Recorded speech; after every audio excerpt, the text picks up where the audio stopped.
Nepísaným hlavným mestom jazera Lago di Garda je mestečko Salo. Salo vzniklo už za dôb antického Ríma. Bolo sídlom jedného významného milánskeho rodu Visconti. A slovo Visconti nám pripomína filmového režiséra Luchino Visconti. Luchino Visconti bol známy tým, že bol zakladateľ neorealizmu.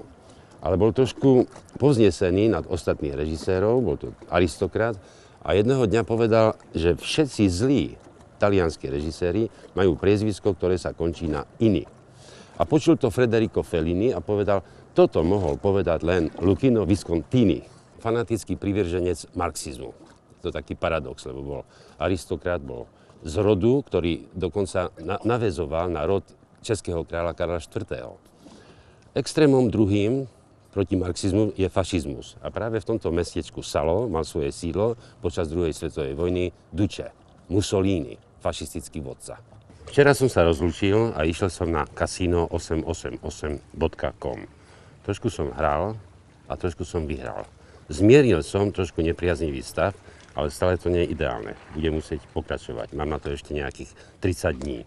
Zatiaľ som na Lago di Garda a jeden z týchto domov patrí Alex. Alex poznám, pravda, že od detstva. Alex pred niekoľkými rokmi vydala album svojich pesničiek.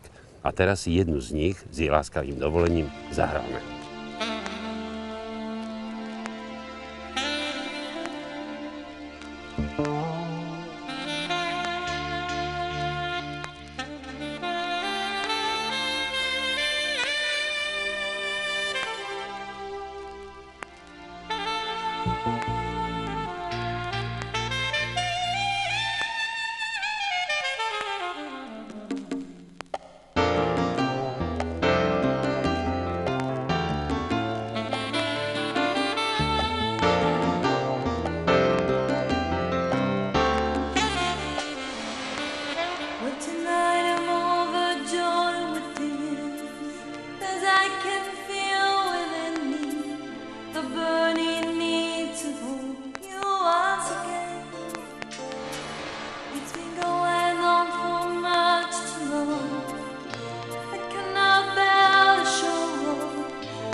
Je to paráda, uznáte.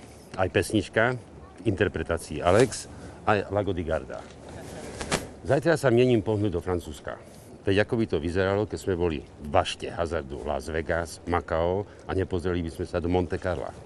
Dovidenia zajtra.